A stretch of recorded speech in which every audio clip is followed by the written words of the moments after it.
বন্ধুরা কেমন আছেন? তামসিস লাইফস্টাইলে আপনাদেরকে স্বাগত জানাচ্ছি।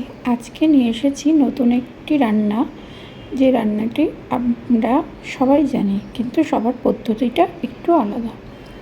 তো আমি আজকে করব ধোকার ডালনা। ধোকার ডালনা করার জন্য আগের দিন রাত্রে আমি ছোলার ডালগুলোকে ভিজিয়ে রেখেছিলাম। সকালবেলা উঠে সেই ডালগুলোকে জল ঝরিয়ে একটা মিক্সিং জারের মধ্যে নিয়েছি। তার মধ্যে নিয়েছি হাফ চামচ নুন, হাফ চামচ চিনি, 2টো কাঁচা লঙ্কা আর নিয়েছি হাফ চামচ আদা। এবার মিক্সার গ্রাইন্ডারে আমি এটাকে পেস্ট করে নিয়েছি। আমি জল ছাড়া করেছি, আপনারা চাইলে জল দিতেও পারেন। তো জল ছাড়া আমি পেস্ট করে নেওয়ার পরেও একটু গোটা গোটা ছিল। আমি এরকমই একটুখানি চেয়েছিলাম ধোকার ডালনা, যাতে ধোকার সঙ্গে মুখে যেন একটুখানি গোটা গোটা ছোলার ডাল পড়ে। তো তারপরে আমি সেটাকে একটি বোলের মধ্যে ঢেলে নিয়েছি। ঢেলে নেওয়ার পরে আমি গ্যাসে একটি প্যান বসিয়ে দিয়েছি। তাতে নিয়েছি সর্ষের তেল 4 চামচ মতো। তার মধ্যে ফোড়ন দিয়েছি হিং আর দিয়েছি 1 চামচ মতো জিরে গুঁড়ো দিয়ে আমি সেটাকে ভালো করে একটু নাড়াচাড়া করে নিয়েছি। নাড়াচাড়া করার পরে আমি তার মধ্যে দিয়েছি ডালের মিশ্রণটা। ডালের মিশ্রণটা দেওয়ার পরে আমি ভালো করে হিং আর জিরে গুঁড়োটার সঙ্গে ডালটাকে ভালো করে মিক্সড করে নিয়েছি। কারণ মিক্স যদি আমি করে না নিই তাহলে ডালটা কাঁচা কাঁচা থেকে যাবে। তারপরে আমাকে ভালো করে তেলের মধ্যে ডালটাকে ভাজতে হবে, যাতে তেলটাও টেনে নেয় আর তার সাথে ডালটাও ভালো করে ভাজা হয়ে যায়। তো তারপরে আমি সমস্ত মিশ্রণটাকে প্যানের মধ্যে ভালো করে ভেজে নিলাম। একটু বেশ যখন দেখবো মন্ড পাকিয়ে গেছে, একটু শক্ত শক্ত হয়ে গেছে, তার মধ্যে দিয়েছি একটু হলুদ গুঁড়ো। দেওয়ার পরে আমি ভালো করে মিশিয়ে নিয়েছি। হলুদটা আপনারা চাইলে দিতেও পারেন, কেউ না চাইলে নাও দিতে পারেন। ভালো করে মিশিয়ে নেওয়ার পরে দেখুন তেলটা টেনে নিয়েছে ডালটা, আর ডালটা একটু মন্ড মতো পাকিয়ে গেছে। তখন আমি একটি প্লেটের মধ্যে 2-4 ফোঁটা সর্ষের তেল নিয়েছি। সর্ষের তেলটা ব্রাশ দিয়ে খুব ভালো করে আমি থালার গায়ে মাখিয়ে নিয়েছি। আপনারা হাত দিয়েও করতে পারেন। তারপরে আমি ডালটাকে ওই থালার মধ্যে ঢেলে নিয়েছি।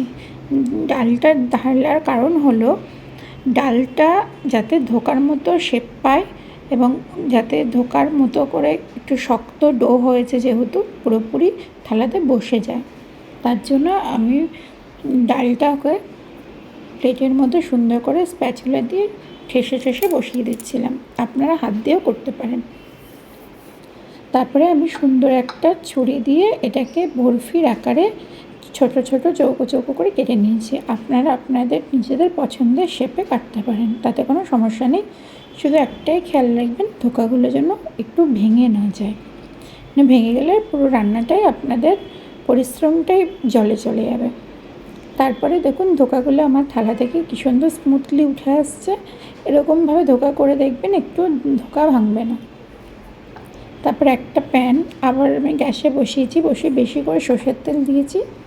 সর্ষের তেলটা যতক্ষণ না গরম হচ্ছে ততক্ষণ আমি ধোকাগুলোকে দিতে পারবো না। যখন দেখলাম সর্ষের তেলটা গরম হয়ে গেছে, তখন আমি একটা একটা করে আলতো আলতো হাতে ধোকাগুলোকে তেলের মধ্যে ফেলে দিচ্ছি। তেলের মধ্যে দেওয়ার পরে ধোকাগুলো আস্তে আস্তে এক পিঠ করে অল্প অল্প করে ভাজা হচ্ছে। যখন দেখবেন এক পিঠ ভাজা হয়েছে, ওপর পিঠটা একটু হালকা ব্রাউন কালার আসছে, তখন আবার ব্রাউন কালার আবার উল্টে দেবেন। দেখুন আমি যেভাবে ভিডিওতে উল্টে দিয়েছি, আপনারা ঠিক সেভাবে উল্টে দেবেন। খুব আলতো হাতে উল্টাবেন, আস্তে আস্তে ধীরে ধীরে করবেন, তাহলে দেখবেন একটা ধোকাও ভাঙবে না। এবার আমি আমার প্যানে যে কটা ধোকা ধরবে সেটুকু দিয়ে আমি ভেজে নিয়েছি। আপনারাও তাই করবেন।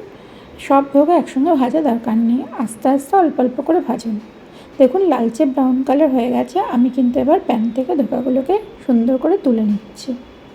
তুলে নেওয়ার পর যে তেলটা আমার অবশিষ্ট রয়েছে, সেই তেলটার মধ্যে আমি ডুমো ডুমো করে আলু ছিল, সেই আলুগুলোকে, যেটা ধোকার ডালনা হবে, যে আলুটা দিয়ে, আলুটাকে একটু নুন আর একটু হলুদ দিয়ে আলুটাকে ভালো করে ভেজে নেব। যাতে ভেজে নেওয়ার পরে ধোকার লাল যে ঝোলটা হবে, তাতে আলুটা যেন সুন্দর মতো সেদ্ধ হয়ে যায়। এবার দেখুন আমি সুন্দর করে তেলের মধ্যে আলুটাকে দিয়ে ভেজে নিচ্ছি, এবং আলুটা তাতে আস্তে দিয়েছি লো আছে, কারণ আলুটা একটু সেদ্ধ হওয়ার দরকার। তাই আমি একটা ঢাকনা দিয়ে দিলাম। ঢাকনাটা দেওয়ার পর তারপরে আমি একটা মশলা তৈরি করবো। তাতে নিলাম 1 চামচ জিরে গুঁড়ো, 1 চামচ নিলাম কাশ্মীরি লঙ্কার গুঁড়ো, 1 চামচ নেব হলুদ গুঁড়ো, 1 চামচ নিয়েছি, দেখুন হলুদ গুঁড়ো নিয়েছি 1 চামচ, একটু নেব 1/2 চামচ মতো নুন, নুনটা আপনাদের পরিমাণ মতো দেবেন, আর 1 চামচ মতো নিয়েছি আমি আদা বাটা, নিয়ে অল্প একটু জলে ওটাকে আমি একটা পেস্টটাকে গুলিয়ে রেখে দিয়েছি একটা মশলা তৈরি করে। তারপরে আমি তেল থেকে আলুগুলোকে আস্তে আস্তে তুলে নিচ্ছি। আলুগুলোকে তুলে নেওয়ার পরে আমার যে তেলটা থাকছে সেই তেলে আমার বাদবাকি রান্নাটা পুরো কমপ্লিট হয়ে যাবে, আর আমার তেল দেওয়ার প্রয়োজন নেই। তারপরে আমি দিয়েছি গোটা গরম মশলা ফোড়ন, তার মধ্যে 2টো এলাচ, 4টে লবঙ্গ, 1 টুকরো দারচিনি আর 2টো তেজপাতা। ফোড়নটা দিয়ে ফোড়নটা ভালো করে যখন গন্ধ বেরোবে তখন আমি দিয়ে দেবো জিরে ফোড়ন, সাদা জিরে ফোড়ন দিয়ে দিয়েছি। যখন দেখলাম ফোড়নটা দিয়ে একটা হালকা মিষ্টি গন্ধ হচ্ছে তখন ভাবলাম ফোড়নটা তো ভালো করে ভাজা হয়ে গেছে, তখন আমি দিয়ে দিলাম টমেটো কুচি। টমেটো কুচিটা দিয়ে ভালো করে একটুখানি নুন দিয়ে টমেটোটাকে আমি ঢাকনা দিয়ে রাখলাম। টমেটো যখন নরম হয়ে গেল তখন আমি দিলাম মশলার পেস্টটাকে, যে পেস্টটা আমরা গুলিয়ে রেখেছিলাম সেই পেস্টটা আমরা প্যানে দিয়ে দিলাম। দেওয়ার পরে মশলার থেকে যখন তেলটা শুরু করবে ছাড়তে তখন আমি দেবো হচ্ছে আলুর টুকরোগুলো, যে ভাজা আলুর টুকরোগুলো ছিল সেটা দিয়ে আমি ভালো করে সামান্য একটু জল দিয়ে ভালো করে এটাকে কষালাম।